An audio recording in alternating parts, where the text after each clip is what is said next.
Hello friends, आज इस video के तहत मैं स्ट्रेस के मौजू पे गुफ्तगू के लिए हाजिर हुआ हूँ।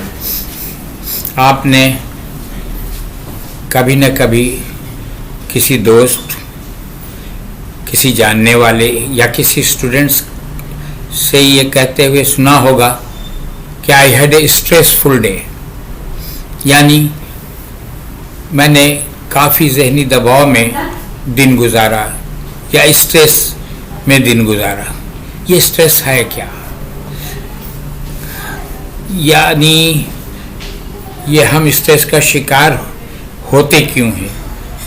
अगर हम वर्क रिलेटेड स्ट्रेस के हवाले से गुफ्तगू करें तो देखेंगे कि अगर कोई शख्स मुसलसल मेहनत किए जा रहा है, वो काम पे मुस्तकिल लगा हुआ है, मगर उसके टारगेट के मुताबिक, उसके गोल के मुताबिक नतीजा हासिल नहीं हो रहा है, तो वो फ्रस्ट्रेशन का शिकार हो जाता है और ये फ्रस्ट्रेशन उसको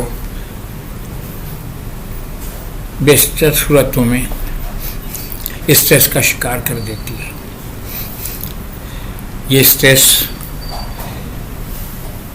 इंसान के जज्बात को, तर्ज अमल को मनफी तौर पर मुतासिर करता है और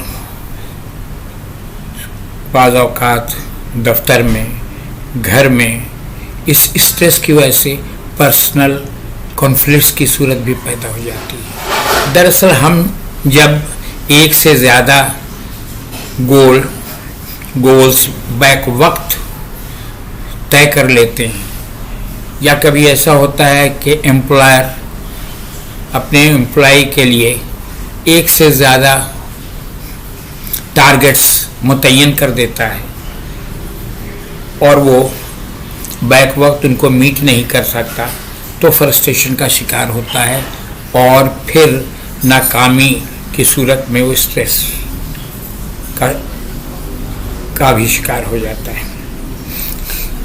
ज़्यादातर लोग इस वजह से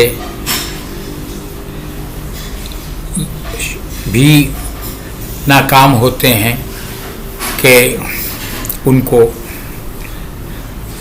उस तरह मेजर्ड असाइनमेंट नहीं दिया गया था।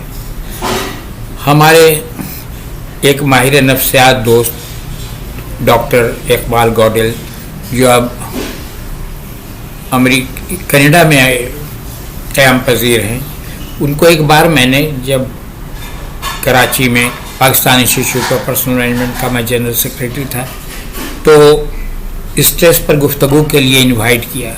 उन्होंने बड़ी मुफस्सल गुफ्तगू की थी और गुफ्तगू में ये कहा था कि ये स्ट्रेस जो वर्क रिलेटेड स्ट्रेस है, फैक्ट्री के एम्प्लॉइज़ में, दफ्तर के एम्प्लॉइज़ में, किसी और अदारे में काम करने वाले को, यही दरअसल शदीद हो जाए तो डिप्रेशन और एंग्जाइटी को राह देता है। जो आपको पता है एंग्जाइटी और डिप्रेशन क्या चीज़ है, दोनों नफ्सियाती अमराज हैं। अगर हम फैमिली लाइफ के हवाले से देखें तो जिस घर में, जिस ख़ानदान में बच्चों और वालिदैन के दरमियान हम आहंगी की सूरत होती है, उनमें एक अंडरस्टैंडिंग होती है, हर मामले में बच्चों को एतमाद में लिया जाता है, हर डिसीजन मेकिंग के सिलसिले में, तो वहाँ खुशगवार फ़िज़ा होती है। और मैं तो समझता हूँ कि ये चीज़ बच्चों की ग्रूमिंग का ही एक हिस्सा है। मगर अगर वालिद या वालदा में से कोई एक तहकुमाना रवैया अख्तार कर लें, बहुत ज़्यादा खुद मुख्तारी की सूरत उनके यहाँ हो, तो फिर बच्चे ये महसूस करेंगे कि उनको बहुत ज़्यादा मॉनिटर किया जा रहा है और वो बाज़ औक़ात स्ट्रेस का भी शिकार हो जाते हैं। گھر میں بلکہ پورے خاندان میں پرسنل ریلیشن شپ کی فضا جو ہے وہی ماحول کو خوشگوار کرتی ہے. رشتوں میں ہم آہنگی ہوگی تو خاندان میں لوگ خوش رہیں گے, خوشحالی ہوگی. رشتوں میں اگر ایسی صورت نہیں ہے, پرسنل ریلیشن شپ کی صورت گھر میں نہیں ہے, تو بعض اوقات کھینچاؤ کی یا ذہنی تناؤ کی صورت سامنے آ جاتی ہے. پرسنل ریلیشن شپ خاندان کے اندر بہت ضروری ہے.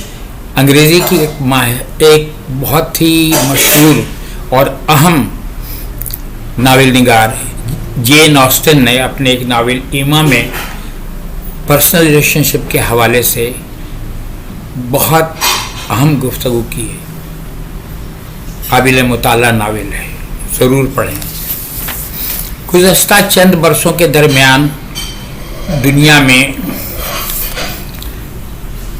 عدم تحفظ کا احساس بڑھا ہے اور اس نے فضا کو اور زیادہ گمبھیر کر دیا ہے.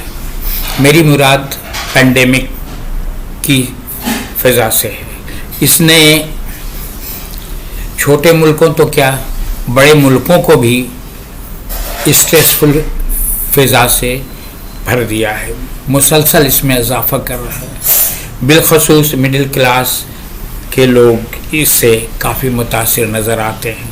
شٹ ڈاؤن کی وجہ سے بے روزگاری کا خدشہ اور پھر گھر میں زیادہ وقت بند رہ کر فیملی کنفلکٹس کی صورت بھی جنم لیتی ہے.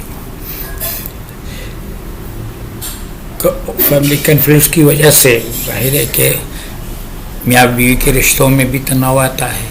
اگر میاں بیوی کے درمیان درگزر کا رویہ ہے تو پھر فضا بگڑنے سے بچ جاتی ہے, ورنہ آپ سمجھ سکتے ہیں کہ کیسی تناؤ کی صورت, کنفلکٹ کی صورت یہ اسٹریس پیدا کرتا ہے. گزشتہ چند ماہ امریکہ میں قیام کے دوران میں نے دیکھا, میں مشاہدہ کیا کہ ایک سے زیادہ جاب کرنے کا رجحان مڈل کلاس کے لوگوں میں بہت زیادہ بڑھا ہے. وہاں چونکہ آورلی بیسس پہ کام ہوتا ہے, پیمنٹ بھی آورلی بیسس پہ کی جاتی ہے, اس لیے 2-4 گھنٹے کسی ایک جگہ پھر چند گھنٹے کسی اور جگہ کام کرنے کا رجحان بڑھا ہے. اس سے ٹیک ہوم سیلری میں تو اضافہ ہوتا ہے, مگر اس سے اسٹریس بھی پیدا ہوتا ہے. ایک جگہ کام کرتے ہوئے دوسری جگہ پہنچنے کا خیال اور پھر وہاں دوبارہ نئے سرے سے وہ کام کو کرنے کا احساس, یہ جو ہے اسٹریس کو جنم دیتا ہے,